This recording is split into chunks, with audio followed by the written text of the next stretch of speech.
साथियों नमस्कार। पराग सिंघल आगरा से। परिचय मैं उन साथियों के लिए बता दूं जो नए जुड़ेंगे या जो नए सब्सक्राइब करेंगे, उनके लिए परिचय बता दूं। पराग सिंघल, प्रबंध संपादक, टैक्स पत्रिका कर जानकारी का, जो 13 वर्ष से आगरा से प्रकाशित हो रही है। इसके अलावा हमारी राष्ट्रीय संस्था है association of tax payer and professional, उसका नेशनल जनरल सेक्रेटरी हूँ। और आप लोगों को नियमित रूप से पिछले 2 साल से वीडियोज़ अपलोड कर रहा हूँ मैं। विभिन्न टॉपिक्स हैं टैक्सेशन के, इनकम टैक्स के, जीएसटी के, और आप लोग मुझे बड़ा लाइक कर रहे हैं, शेयर कर रहे हैं, और मेरे नए साथी सब्सक्राइब भी कर रहे हैं। मैं आभारी व्यक्त करता हूं इसके लिए, और अनुरोध कर रहा हूं कि पूरी वीडियो देखेंगे तो आपको अधिक समझ में आएगा और आपके प्रश्नों का उत्तर भी मिलेगा।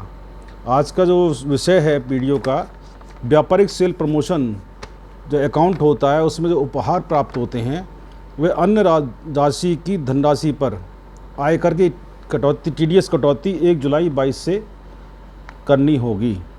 1 जुलाई निकल चुका है, 10 जुलाई है, लेकिन सरकार ने जैसा व्यवस्था दी है उसके हिसाब से मैं आपको बता रहा हूँ कि जो बिज़नेस प्रमोशन सेल जो होती है उसमें जो आइटम्स वगैरह आते हैं उसमें उपहार जो आते हैं, आइटम्स मतलब उपहार आते हैं, वे अन्य लाभ की राशि जो भी टीडीएस कटता है उसकी टीडीएस कटौती 1 जुलाई 22 से करनी होगी। मेरे ये जो आज पढ़ कर सुना रहा हूँ आपको मैं, क्योंकि बहुत ही टेक्निकल चीज़ होती है, मैं इसको ज़बानी नहीं बता लिख के दे रहा हूँ। और मैं इसमें मेरे को जो मार्गदर्शन मिला है, मेरे बड़े भाई संतोष गुप्ता जी हैं कानपुर के, जो हमारी पत्रिका कर जानकारी के संपादक भी हैं और बहुत जागरूक प्रवक्ता और अच्छे लेखक भी हैं। आयकर कानून नियमों के तहत भुगतान पर टीडीएस व सकल प्राप्तियों पर टीसीएस के कानून नियम अनेक वर्षों से लागू एवं प्रभावी हैं। सरकार द्वारा राजस्व की प्राप्तियों को सुनिश्चित करने के लिए ये सशक्त माध्यम है। टीसीएस और टीडीएस के माध्यम से सरकार को बहुत अच्छा रेवेन्यू प्राप्त हो रहा है। इस टीडीएस एवं टीसीएस से आयकर विभाग व्यापारियों व पेशेवर व्यक्तियों से आय को सही घोषित करने हेतु पैनी नज़र रखती है। टीडीएस व टीसीएस किए जाने पर यह करदाता के फॉर्म 26 AS में प्रदर्शित होने लगता है। अतः संबंधित आय करदाता को घोषित करनी पड़ती है, क्योंकि आपने टीडीएस को, मान लीजिए आप ए व्यक्ति ने बी का टीडीएस काट लिया, तो किसी भी हालत में वो बी जो है अपनी आय को छुपा नहीं सकता है। आय ना घोषित करने वाले पर इस आय को करदाता के कर योग्य आय में जोड़ दी जाती है। टीडीएस व टीसीएस का लाभ दिया जाता है। इस टीडीएस व टीडीएस का हर वर्ष आयकर विभाग दायरे का विस्तार कर रहा है। मतलब इस क्षेत्र में काफ़ी विस्तार हो चुका है और आगे भी विस्तार करता रहेगा। इस वर्ष से विस्तार किया है। वर्तमान बजट 22 में इस आयकर के टीडीएस और टीसीएस के नियम में संशोधन करके इस दायरे को विस्तारित कर दिया गया है। अब वर्चुअल डिजिटल असेट्स करेंसी जो है के ट्रांसफ़र पर टीडीएस व टीडीएस के कानून, जो जीएसटी इनकम टैक्स एक्ट है, उसकी धारा 194S 1 जुलाई 2022 से लागू व प्रभावी कर दी गई है। इसके अतिरिक्त व्यापारिक उत्पादनों की बिक्री बढ़ाने हेतु विक्रेता जो व्यापारिक उपहार दिए जाते हैं, जो मैन्युफैक्चरर है उसका सेल प्रमोशन कराना चाहता है अपने ट्रेडर्स से या होलसेलर से, तो उसके लिए वो इंसेंटिव या प्रमोशन के लिए जो आइटम्स गिफ्ट में देते हैं वो भी जोड़ लिया गया है। सेल प्रमोशन के मद में खर्च किया जाता है। ऐसे मामले में धारा 194R के तहत अब 1 जुलाई 22 से टीडीएस की कटौती करनी होगी। कटौती की धनराशि नियम अनुसार समय अवधि के अंदर सरकारी कोष में भी जमा करानी पड़ेगी। नई धारा जो बनाई है 194R के तहत भुगतान करने वाले व्यापारी करदाता को अपने सेल प्रमोशन के तहत दिए गए उपहार का मूल्य पर, मान लीजिए 2 लाख का आपको सेल प्रमोशन आइटम दिया गया है कोई, उसका मूल्य 2 लाख का है, टीडीएस की कटौती करनी पड़ेगी। जो कंपनी आपको दे रही है टीडीएस का 2 लाख रुपए का, उसको टीडीएस की कटौती करनी पड़ेगी। यह कटौती 20,000 से अधिक सेल प्रमोशन के तहत उपहार व खर्च में की जाएगी। मान लीजिए 20,000 से ज़्यादा का आपको गिफ्ट को मिल रहा है तो उस पर उपहार व खर्च पर की जाएगी। टीडीएस 10% से किया जाएगा, उसका रेट ऑफ टैक्स 10% होगा। इस टीडीएस के दायरे में नकद पे इंसेंटिव तथा गिफ्ट उपहार भी शामिल होंगे। मान लीजिए नकद देता है या कोई इंसेंटिव देता है कंपनी या कोई गिफ्ट देता है, तो वो शामिल रहेगा। गिफ्ट की कीमत धनराशि की आंकलित होगी। जो गिफ्ट होगी उसकी जो कीमत होगी वो आकलन किया जाएगा, उसकी वैल्यू कितनी है। इसमें यात्रा का टूर, जैसे बहुत सी कंपनी टूर पैकेज भी देती है अपने सेलर्स को, होलसेलर को या रिटेलर को, तो वो भी इसमें शामिल है। टीडीएस की धनराशि नियमानुसार सरकारी कोष में जमा करानी पड़ेगी। इसके लिए टीडीएस रिटर्न दाखिल करना पड़ेगा। यह धनराशि संबंधित करदाता के फॉर्म 26AS में भी प्रदर्शित होगा। जो 26AS के बारे में जानते हैं आप, उसमें भी ये राशि शो करेगी। टीडीएस कटौती के लिए जिम्मेदारी प्रोप्राइटरशिप फर्म, व्यक्तिगत और एचयूएफ फर्म के मामले में जिनकी बिक्री 1 करोड़ से अधिक या सकल प्राप्तियां 50 लाख से अधिक होंगी, तभी यह कटौती करनी होगी। मान लीजिए उसके सेल जो है 40 लाख की है, वो 80 लाख की है, तो उसको टीडीएस से लागू नहीं होगा। और या मान लीजिए ग्रॉस रिसिप्ट अगर 50 लाख से कम है तो कटौती करने के लिए बाध्यता नहीं है। इस धनराशि की सीमा से कम होने पर व्यक्तिगत एवं एचयूएफ करदाता कटौती नहीं करेंगे। स्पष्ट है कि उसमें कटौती नहीं जरूरत है। अगर 40 लाख, 45 लाख, 48 लाख भी है ग्रॉस रिसिप्ट, या जो सेल के मामले में 90 लाख है, 95 लाख है, 58 लाख है, तो उसमें कटौती जरूरत नहीं है।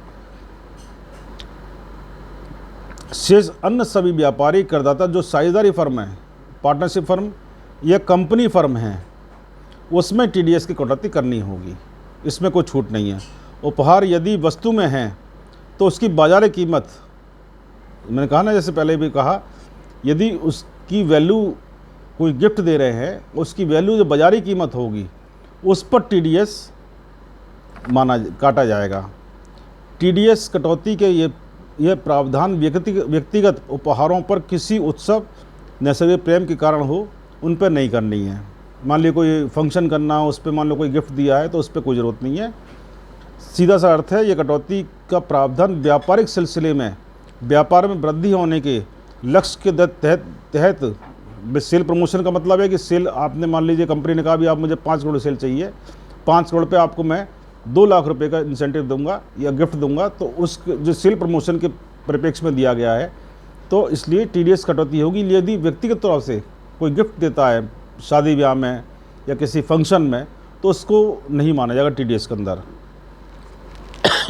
उल्लेखनीय है कि मालिक संस्थान, मान लीजिए फर्म के जो संस्थान मालिक है, वो अपने कर्मचारियों को कोई उपहार देता है, तो वो टीडीएस के दायरे में नहीं शामिल होगा,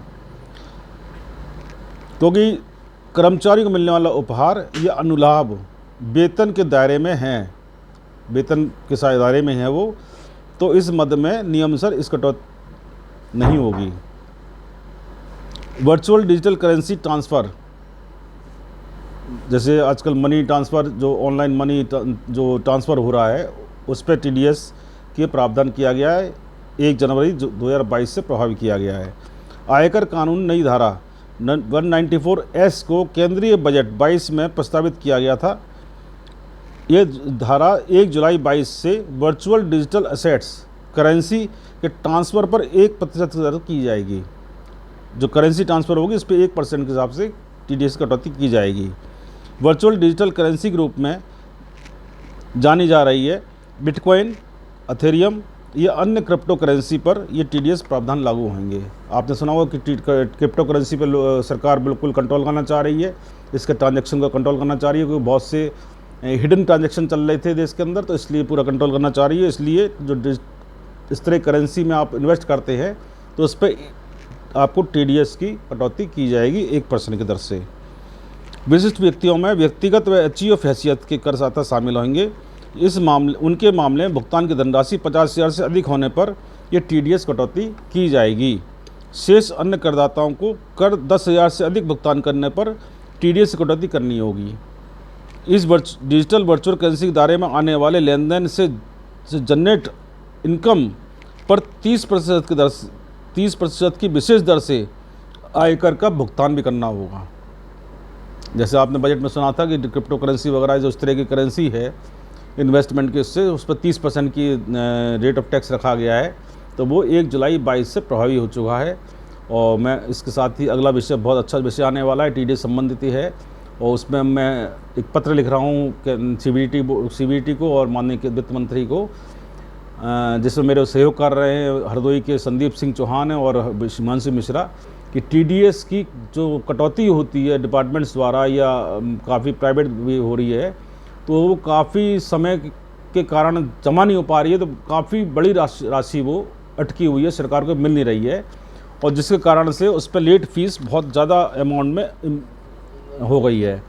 तो हमारा उनसे सलाह हुई है अपने साथियों से, तो उस पर हम विचार कर रहे हैं कि अगर सरकार इस पे भी कोई राहत स्कीम या एमनेस्टी स्कीम लेके आए तो सरकार को राजस्व प्राप्त हो जाए, ऐसा विचार हम कर रहे हैं। और हम बहुत जल्दी वित्त मंत्रालय में और सीबीटी में इसमें संपर्क करेंगे, और हम विश्वास करते हैं कि इसमें आप लोगों को राहत मिलेगी, क्योंकि टीडीएस का बहुत ही एक सिरदर्द होता जा रहा है कि बहुत से डिपार्टमेंट ने टीडीएस काट लिया है लेकिन जमा नहीं कर पाए हैं, तो इसका लाभ टैक्स पेयर को मिल नहीं पा रहा है। ऐसी बहुत से इशू हैं। मैं अगले इस वीडियो में इस विषय पर ज़रूर अपने विचार रखूँगा, और मैं अपने साथियों से इस समय डिस्कस कर रहा हूँ, इस बारे में पूरा आकलन कर रहा हूँ, उसके बाद मैं इस चीज़ रखूँगा। इसके साथ ही विदा लेता हूँ। नमस्कार, जय हिंद, जय भारती।